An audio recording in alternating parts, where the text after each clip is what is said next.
All right, good morning, or GM, and thank you all for being here. I am Tracy Wang. I'm the Deputy Managing Editor at CoinDesk, and today we have a lovely panel today, and we are going to be talking about back to basics, what we're all doing here in Web3. And so just to kind of set the stage, I think we can all agree that 2022 was not a great year for crypto. We've had prices go down, but also many, many blow-ups throughout the year.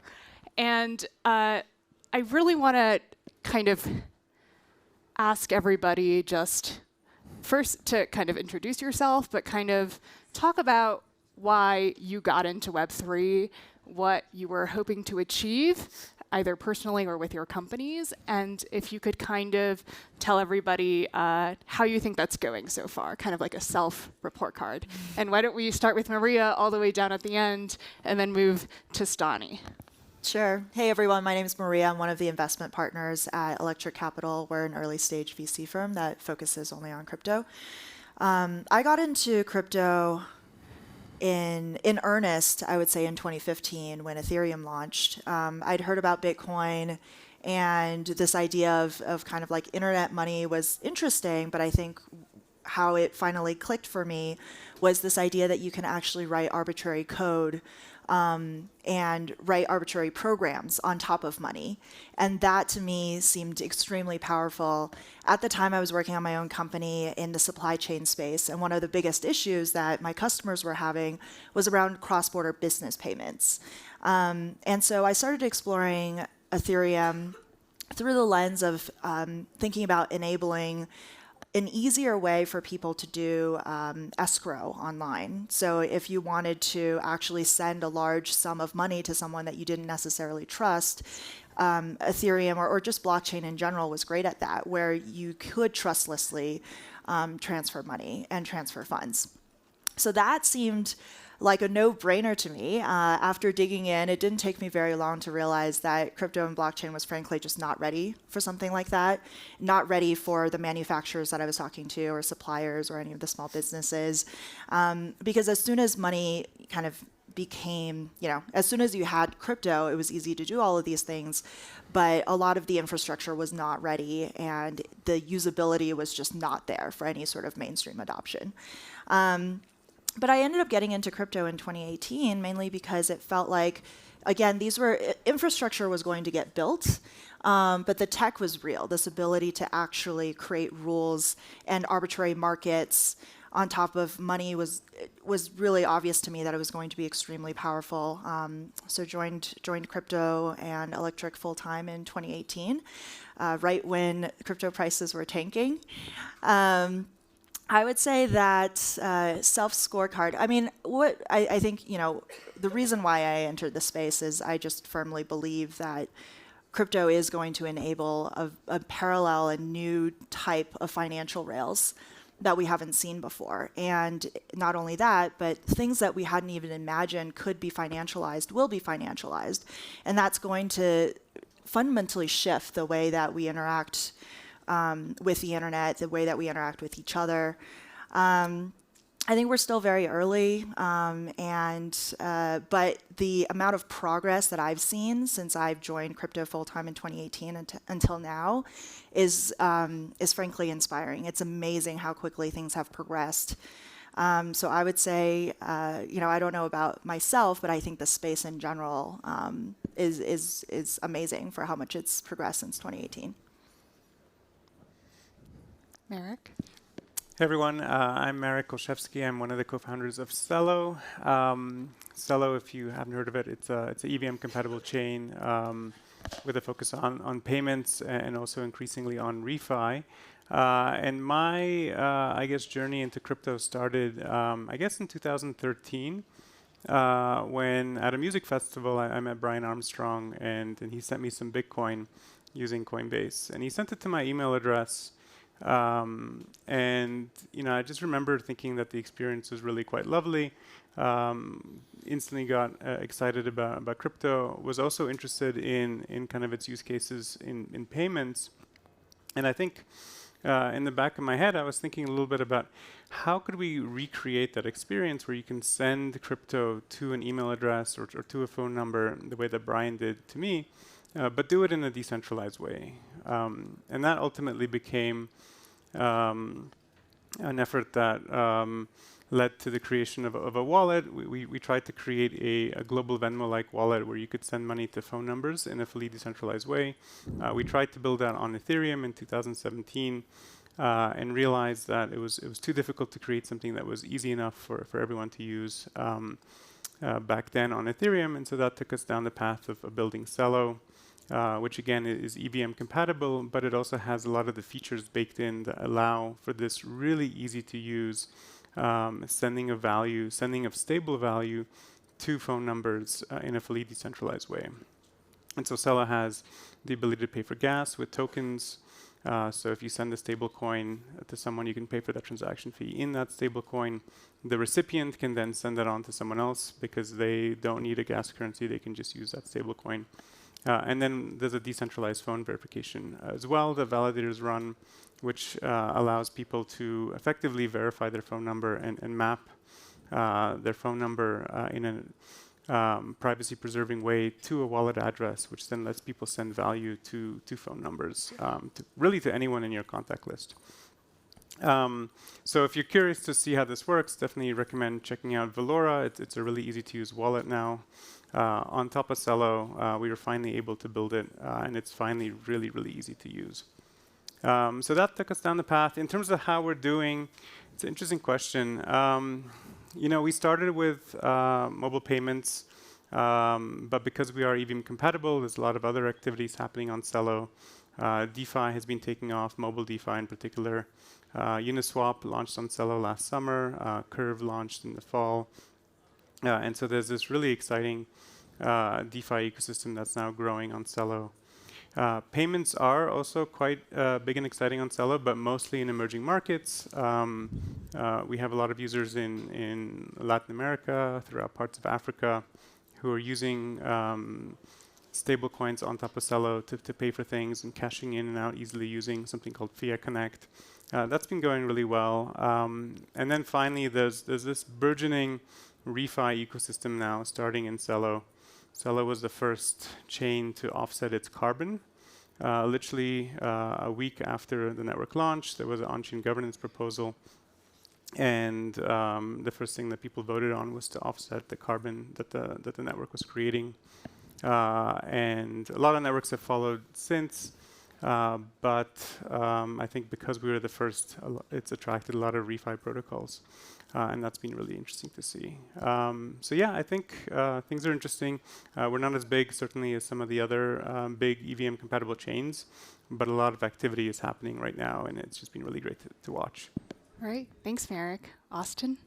Hey, I'm Austin Federa. I'm the head of strategy at the Solana Foundation. Solana is a new Layer 1 blockchain. It's not EVM compatible. It runs on its own runtime system, but it's incredibly fast in terms of transaction throughput and finality, which is something we're seeing more and more focus on in new kinds of applications. And it also runs in one global state. It doesn't rely on sharding for scalability. Everything runs in one giant composable ecosystem, which is pretty cool and exciting.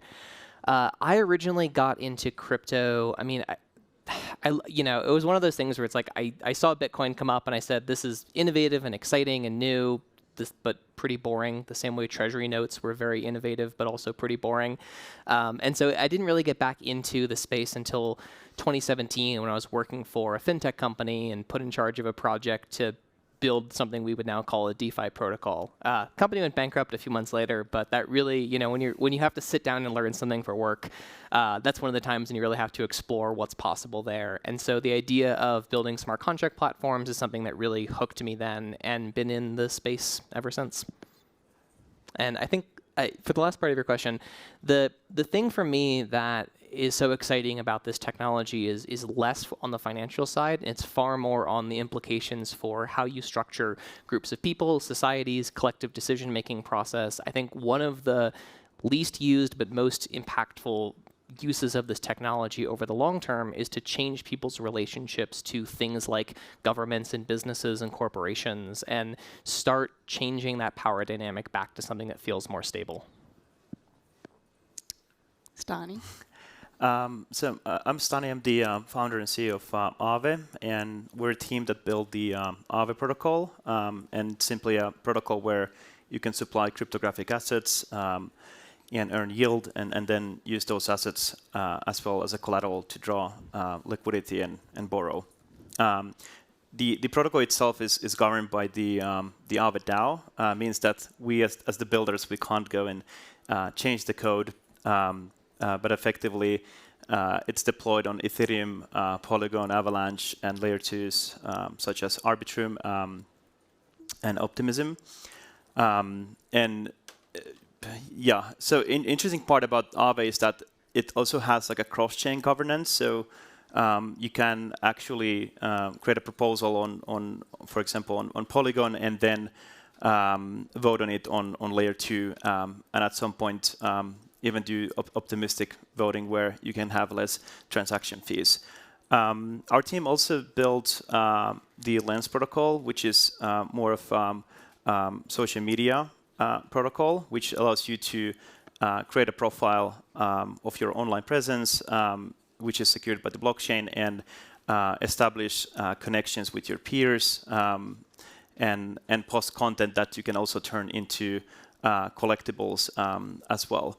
What got me into Web3 space? So I grew up over the internet, as many of you else here as well. So for me, being able to have access to information globally, being able to connect with peers with the same ideas that you have, and communicate was a very big thing. And I personally remember when I was growing up, during my teen years, I was playing a lot of Counter-Strike. And the more better bandwidth you got, like the more exciting things became in gaming and also online. And I kind of feel the same thing happening now in Web3, where we're getting more and more scalability and interoperability, and things become more exciting. And now today, if we look at the internet, there's roughly 5 billion users out there, almost equal amount of social media users that basically have access to the internet. But what's important for me, like what got me in my university years into blockchain, was that I kind of felt that, especially with decentralized finance, well, back a few years ago, it wasn't like a term that was coined yet. But what was interesting there is that you had this ability to access to finance across globally. And the cool part about DeFi is that it really doesn't look into your background or your finances. It really, the idea of decentralized finance is to really offer you exactly the same thing as to someone else across the other part of the world. And that access to finance was something which was very valuable for me growing up during the internet, and remembering times when it was so scary to put a credit card into online payments without looking for reviews. So that's why DeFi has been a big part of what we've been building, and also being able to have access of ownership of your own online presence. What we're doing with Lens protocol, meaning that you can own your profile and the follower graph that you have. And I think that's the part of our kind of like a whole ethos of being able to decentralize and make the ownership of the internet, kind of like getting it back to the users is our mission. Mm-hmm. Yeah, that's my excitement. Right. Thanks. So I'm hearing video games and music festivals got everyone into Web3. So now let's. I have some questions for all of our panelists that are a little bit spicier, and let's start with Stani. And so you are basically a DeFi OG, and one of the biggest narratives last year was kind of the failure of all of these centralized lenders. We've seen the implosion of Celsius, BlockFi, the whole gamut. And a lot of DeFi maxis touted this as kind of a failure of centralization. DeFi is the future, but there's also a view out there that maybe decentralization is not a one-size-fits-all solution, and it introduces new risks. And DeFi protocols have seen, hacks, exploits, market manipulation. So it's kind of like a pick your own poison type of scenario. Do you want to be rugged by, Celsius or the North Koreans? And so do you kind of have a defense for DeFi that is a little bit stronger, that goes beyond, it's less bad than CeFi? Yeah, I like to look into it in a way that, the idea of DeFi is also to make like finance unruggable. And by that, what I mean is that, when you're using centralized service providers to do financial transactions, you have different kinds of risks involved. That's the custody risk, for example. You don't have, the transparency that decentralized finance provides, and you have different kinds of execution risks. But when you're moving towards into financial applications that are completely open source and built publicly, meaning that anyone can look into the code bases and actually contribute, you will have a different kind of an output. And when we look at the code bases that we've built over the years, our team is a substantial contributor to what's basically being deployed on the Aave ecosystem. But at the same time, there is a lot of contributions coming outside of the team, and especially from the community and white hackers that are looking into the DeFi protocols and trying to figure out, how to find and exploit and get a bounty, and make these protocols more resilient. So in one ways, there is a big risk transfer for sure. So, you're reducing the custodial risk, you're reducing different kinds of risk of calculating what's the actual risk involved on whatever financial transaction you're entering, and you're introducing new kind of risks that you are putting code into the public that might, that might have flaws, for example, or other type of execution risks might be involved. But when you actually start doing that, what you notice is that you can actually build better financial software when you build in a public way and in an open manner. And I think a good stress test was definitely last year. So many of the centralized lending providers, they definitely didn't end up being well, and mainly it's because there was a lack of transparency and lack of risk management. But you can't really question their abilities to manage risk when you can't really see inside of the black box, where I see decentralized finance being more of like an aquarium where anyone can contribute and actually discuss the potential risks involved. And just looking at last year, the reason why DeFi was so resilient was mostly because there's actually years of development and improvements of the concept that we use in decentralized finance, including liquidations, how these protocols should work, the risk mechanisms, and there's more and more tools available. And I personally think it's like there's no really like a kind of like a difference between like CeFi and DeFi, which of these technologies will go further. I think that's just like if you build better finance, better, faster, stronger finance, which for me is decentralized finance because of it allows with the transparency to quantify the risks more better. I think that's where we're going towards. And effectively, the ethos of building decentralized finance is about building public goods. So you want to put something into the public that becomes an infrastructure, and even you can go as far as thinking of like finance as a human right and bringing that accessibility. Yeah. Thanks, Stani. Okay, next question is for Maria. So venture capitalists have been really into AI recently. It seems to have replaced crypto as the new hot sector. And so you're the only VC on the stage. Curious to hear your thoughts on, whether or not this whole crypto Web3 VC phase was a fluke, and how crypto can maintain its momentum now that everybody seems to be head over heels with AI. Well, I mean, Electric Capital, we're crypto focused. We also entered the market during a bear market, right? So this is not anything new, I guess, to us. I would take a long, I mean, I think AI is also transformative. There are, I mean, in my mind, there are actually very few technologies as transformative as crypto, but I'm biased. But I tend to take a longer term view where it's not really kind of like what's the flavor of the hour. When I look at crypto, one of the things that we focus on is the number of open source developers in crypto. And we think that's a better indicator than price, certainly, at looking at what are the fundamentals driving this technology. Bitcoin started as open source, Ethereum is open source. A lot of the most important things in crypto are open source. And so in looking at the number of open source developers, it took from 2009, when Bitcoin was created, to 2015, when Ethereum launched, for crypto to have 1,000 monthly active developers in open source. It's a pretty, I mean, it basically took us 7 years to get to 1,000 monthly active developers. It's a sizable number, but it's small. But if you look at what's happened since 2015, from 2015 to now, we now have more than 22,000 monthly active developers. I think that's the type of growth that's really inspiring. Again, when I joined crypto in 2018, we didn't really have stable coins past Tether, right? We didn't have decentralized finance. That was not a term that was coined. We certainly didn't have a lot of the things that we see now.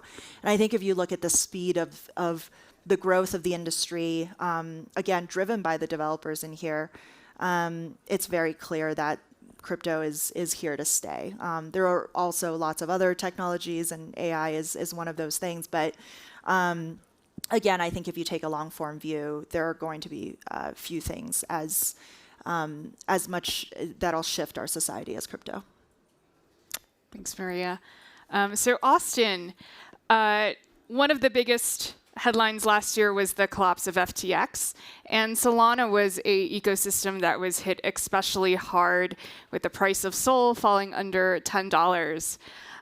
Some have called it Solana's $80 Ethereum moment. The token price has since rebounded, but how is Solana moving past FTX? And well, the question is on the second part is, how is Solana kind of dealing with the emergence of new layer ones, given it was kind of the hot new blockchain the past 2 years?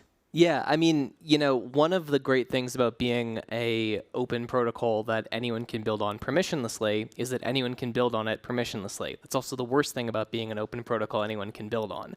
So you look at sort of the role of an organization like FTX. FTX invested more money in Aptos and more money in Polygon than they invested in Solana, but SBF was the person who first put Solana on the map because the engineering team over there looked at Solana and said, this is the blockchain we can build a central limit order book on. And so the initial vision there was to build something that would compete with their centralized exchange and eventually, stop being a centralized exchange and move entirely to a central limit order book built on chain.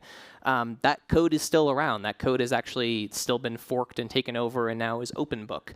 And eventually that organization, they changed what they were trying to do from build DeFi to replace CeFi to whatever they were doing in Washington. But the process there really, they were involved in the Solana network as investors for about a year. But it just happened to be at a place where there were a few very famous moments that really helped put Solana on the map. But what we see now is even after the collapse of FTX, there are more validators than there were before FTX's collapse. And the community is actually a lot stronger, has been forking out a lot of the projects and code that FTX had been working on in that space. So I think the $80 ETH moment is a good analogy there because it really showed that the network is much bigger than any investor that was involved in it.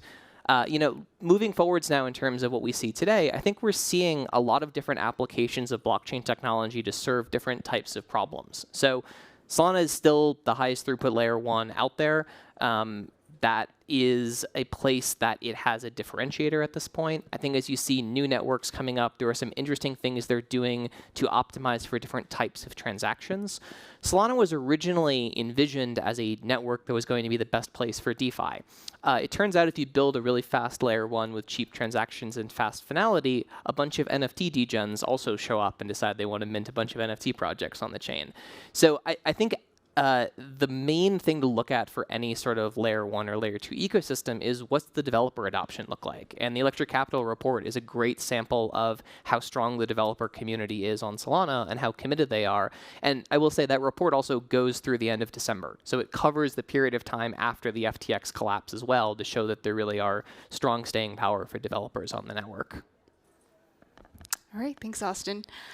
So Marek, there is a cynical view out there that the past cycle was mostly driven by, retail speculation and easy credit, and some of the products that we saw that had the greatest adoption or kind of popularity were things like dog coins, monkey NFTs, and DeFi food farms. And you talked very high-mindedly about payments and all of these other applications. And I'm curious, what do you think?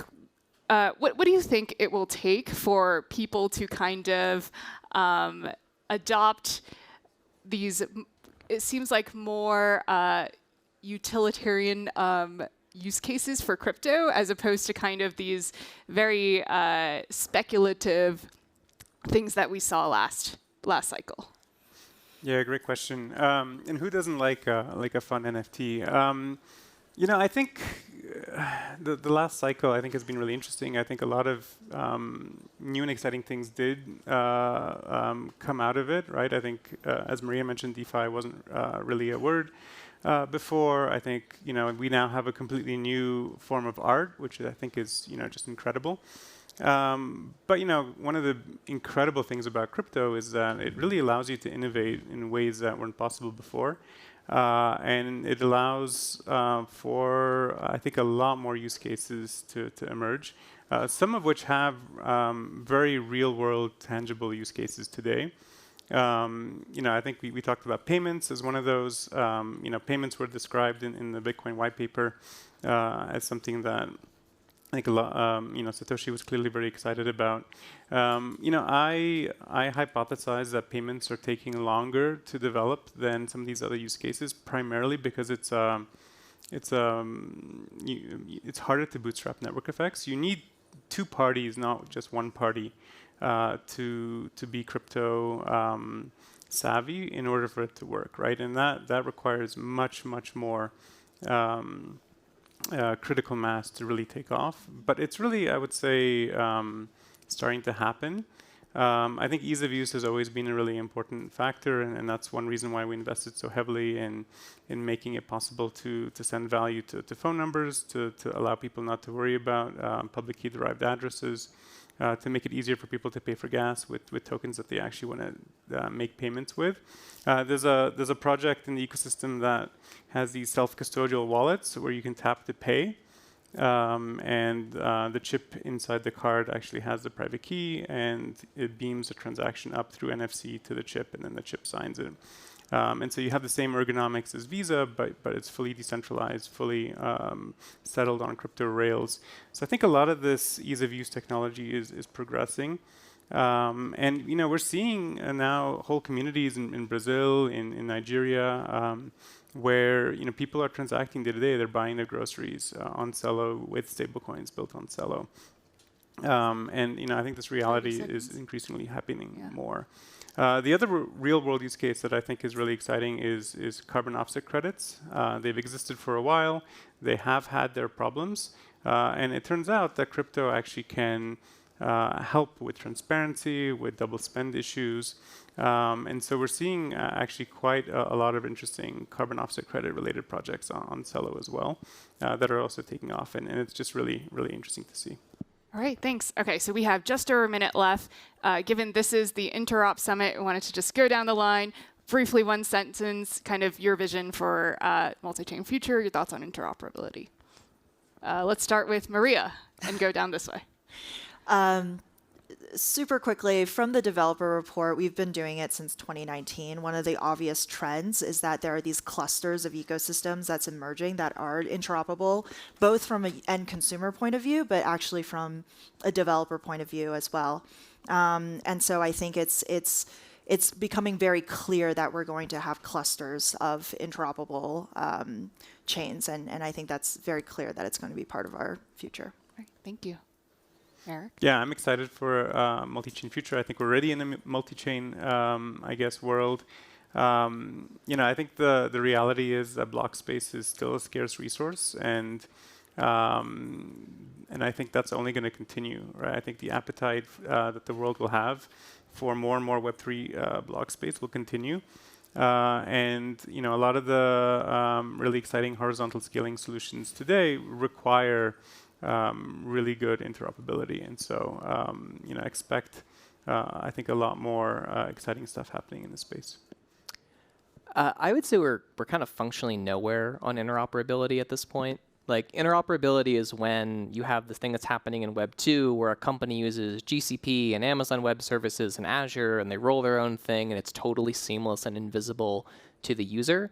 I think when we get anything in crypto that is that seamless of an experience where the users then have to really know all the cross-chain piping that goes on beneath the scene, we'll finally be in a place where there's actually interoperability. We have compatibility now, and compatibility is awesome, and it's such a huge advantage compared to where we were 2 or 3 years ago, but I really wouldn't say we're anywhere in true interoperability yet. Yeah, I think, interestingly, the Aave protocol has really like interoperability features, especially regarding the governance, which I mentioned earlier, and I think that's something that we continue also expanding towards. And then I would say in terms of Lens protocol, we're trying to also like figure out like what could be the solution for Lens to become also cross-chain and kind of like a Web3 social layer. So that's been very educative part now, especially because we see a lot of different technologies. There's obviously EVM, that's it's replicated, and that's the compatibility. But then you have some of the networks are more built on Rust type of solution. So I think we're very far away where we should be. But I'm excited to see like how people come up with new things and solutions, and what people are going to build even during this week. All right, let's give our panelists a round of applause. Thank you.